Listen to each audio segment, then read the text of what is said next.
तो देख सकते हैं आज हमारे पास है हिंदी का सामान्य हिंदी का पेपर 302 डीएम सेट नंबर है 302 डीएम। आज हम लोग इनको अनसॉल्व करेंगे पूरा एक एक करके एक एक क्वेश्चन देखेंगे और आप लोग वीडियो में अंत तक बने रहिएगा। पूरा अनसॉल्व होगा, पूरा पेपर कहाँ से क्या आया हुआ है सब कुछ पूरा सॉल्व करेंगे आज हम लोग। आप लोग पूरे वीडियो में अंत तक बने रहिएगा। यहाँ पे देख सकते हैं खंड का जो है, खंड खा नहीं एक खंड का है। तो यहाँ पे देख सकते हैं, यहाँ पे पहला क्वेश्चन दिया हुआ है, आचार्य रामचंद्र शुक्ल ने हिंदी साहित्य में प्रथम मौलिक उपन्यास निम्न में से किसको माना है। तो यहाँ पे जो है क्वेश्चन थोड़ा सा घुमा दिया है। यहाँ पे मौलिक उपन्यास जो प्रथम मौलिक उपन्यास से पहला ही क्वेश्चन आंसर सही हो जाएगा, परीक्षा गुरु, जो कि यहाँ पे पहले से लगा हुआ है। अब चलते हैं हम क्या कहते हैं क्वेश्चन 2 पे। इसका पहले का दूसरा खा दिया हुआ है, नाटक नहीं है। तो यहाँ पे दिया हुआ है अपना अपना भाग्य। अपना अपना भाग्य सही हो जाएगा क्योंकि ये नाटक नहीं है, एक ये कहानी है अपना अपना भाग्य। यहाँ पे पहले का तीसरा देखेंगे, स्वामी दयानंद सरस्वती की रचना है। तो स्वामी दयानंद सरस्वती की जो रचना है सत्यार्थ प्रकाश हो जाएगा। यहाँ पे भूदान यंग ये गलत हो जाएगा, भोर कतारा ये भी गलत, भरत भारती ये भी गलत हो जाएगा। यहाँ पे तीसरा जो ऑप्शन सही हो जाएगा। यहाँ पे दिया हुआ है पहले का चौथा दिया हुआ है, महके आंगन चौके द्वार के रचनाकार।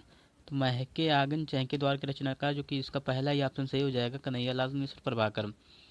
और ये पहले का लास्ट वाला देखेंगे, अंगद देखेंगे, जो कि प्रोफेसर जी सुंदर रेड्डी द्वारा लिखा हुआ निम्नलिखित में निबंध कौन सा है। तो ये यहाँ पे हो जाएगा तीसरा ऑप्शन सही हो जाएगा, भाषा और आधुनिकता। नंबर 2 का दिया हुआ है, भारत तेंदु युग से संबंधित नहीं है। तो ये यहाँ पे हो जाएगा महावीर प्रसाद द्विवेदी, जो कि ये भारतेंदु युग से संबंधित नहीं है, ये द्विवेदी युग से हैं। तो ये यहाँ पे सही हो जाएगा, चौथा ऑप्शन सही हो जाएगा। और यहाँ पे दूसरा दिया हुआ है राम की शक्ति पूजा के रचनाकार। तो राम की शक्ति पूजा के रचनाकार जो है सूर्यकांत त्रिपाठी निराला जी हो जाएंगे, ये तीसरा ऑप्शन सही हो जाएगा।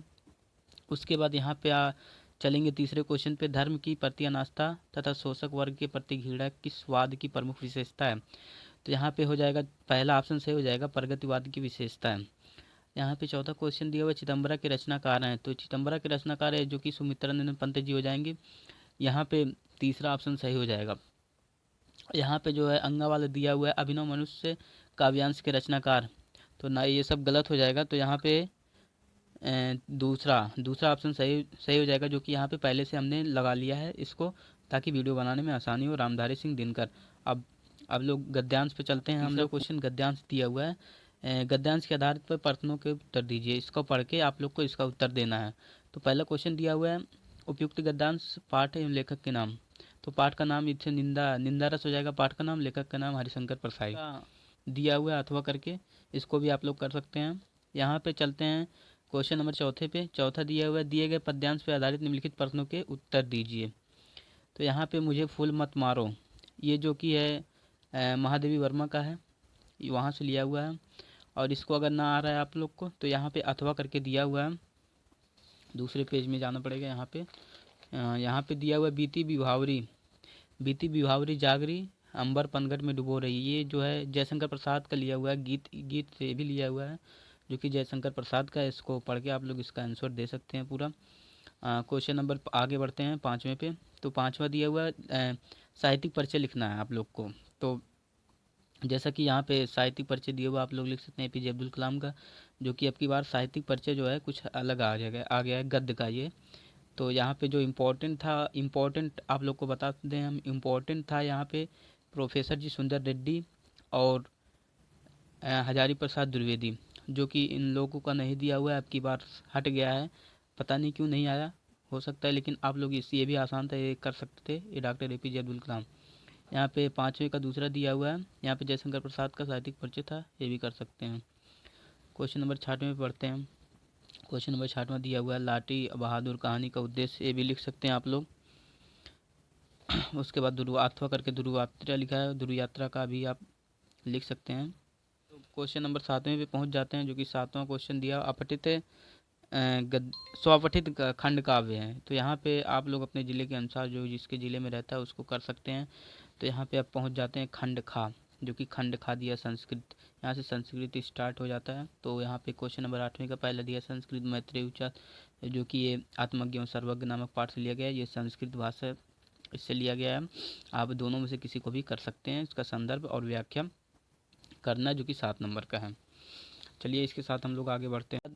यहाँ पे क्वेश्चन नंबर 8वें का खा दिया हुआ है, जो कि वो गद्यांश था, तो ये यहाँ पे पद्यांश दिया हुआ है। सुभाषित रत्नानी नामक पाठ से लिया गया हुआ है ये, इसको भी आप लोग कर सकते हैं। इसी के साथ क्वेश्चन नंबर 9 पहुँचते हैं। यहाँ पे मुहावरा लोकोक्तियाँ दिया हुआ है, जैसे दिया हुआ बालू से तेल निकालना, टेढ़ी खीर होना, इसको भी आप लोग कर सकते हैं, भी लगभग आसानी था। यहाँ पे क्वेश्चन नंबर 10वां दिया हुआ है, जो अपठित गद्यांश से लिया गया। इसको तो आप लोग फ्री का नंबर रहता है, आप लोग इसी में से छांट कर लिख सकते हैं, जो कि 5 नंबर का था। इसके साथ हम लोग वीडियो में आगे बढ़ते हुए यहाँ पे चलते हैं क्वेश्चन पेपर, जो कि ये क्वेश्चन नंबर 11 है। क्वेश्चन नंबर 11 दिया हुआ है, शब्द युग्मों का सही अर्थ चयन करें। तो अग और अग, इसका आंचल और पाप हो जाएगा। इसका पयोद और पयोधी, दा पयोद, इसमें दा दिया है तो इसका दा से यानी देने वाला, तो बादल हम लोग को पानी देता है, तो यहाँ पे बादल और पयोद यानी समुद्र, ये सही हो जाएगा। निम्नलिखित शब्दों में से किसी एक शब्द का 2 अर्थ लिखिए। तो यहाँ पे 2 अर्थ लिख देना है। इसका कर्ण का भी लिख सकते हैं, सारंग का भी लिख सकते हैं आप, इसमें से कोई भी एक कर सकते हैं। इसके साथ हम लोग चलते हैं तीसरे क्वेश्चन पे। निम्नलिखित वाक्यांश के लिए एक सही शब्द का चयन करना है। किसी बात का रहस्य जानने वाला एक शब्द, तो जो रहस्य है मर्मज्ञ हो जाएगा, यहाँ पे दूसरा ऑप्शन सही हो जाएगा। इसी के साथ गा वाले का दूसरा क्वेश्चन दिया है, जो समझना कठिन हो। तो जैसा कि जो समझना कठिन होता है वो दुर्बोध हो जाएगा, और सुबोध जिसको समझना आसान हो, ये सुबोध हो जाएगा, और ये चौथा दुर्बोध हो जाएगा। तो यहाँ पे घा दिया है, 2 वाक्यों को शुद्ध करके लिखना है। तो यहाँ पे आप लोग लिख सकते हैं, जैसे यहाँ पे दिया हुआ है, जैसे मैंने क्वेश्चन पेपर पहले ही सॉल्व कर लिया उसके बाद, ताकि वीडियो बनाने में आसानी हो, ज़्यादा टाइम ना लें आप लोग का। जैसे यहाँ पे दिया हुआ है 10 रुपया में क्या आता है, तो 10 रुपया में नहीं, 10 रुपये में क्या आता है। यहाँ पे दिया हुआ है मेरे से कुछ ना पूछो, तो मेरे से तेरे से ये नहीं होगा, यहाँ पे हो जाएगा मुझसे कुछ ना पूछो, जो कि यहाँ पे क्वेश्चन नंबर 12 दिया हुआ है। यहाँ पे दिया हुआ है वियोग श्रृंगार, जो कि ये श्रृंगार रस से लिया गया हुआ है।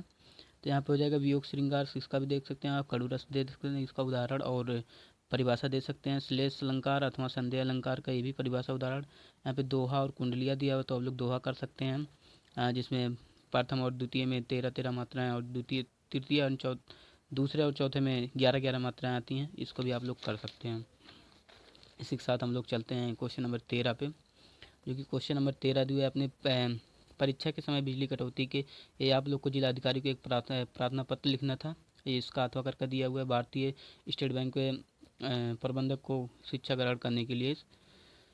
ये आपका जो है प्रश्न पत्र है, इसको भी आप लिख सकते हैं, जो कि 6 नंबर का है ये लगभग। यहाँ पे क्वेश्चन नंबर 14 दिया हुआ है, किसी एक भाषा शैली पर निबंध लिखिए। तो आप लोग यहाँ पे निबंध लिख सकते हैं, कि कोई भी लिख सकते हैं। अंतरिक्ष में भारत के बढ़ते कदम, आप लोग को हेडिंग बना के लिख सकते हैं। पहले हेडिंग प्रस्तावना, लास्ट में उपसंहार डाल के, और बीच में अपने से कुछ भी हेडिंग बना सकते हैं।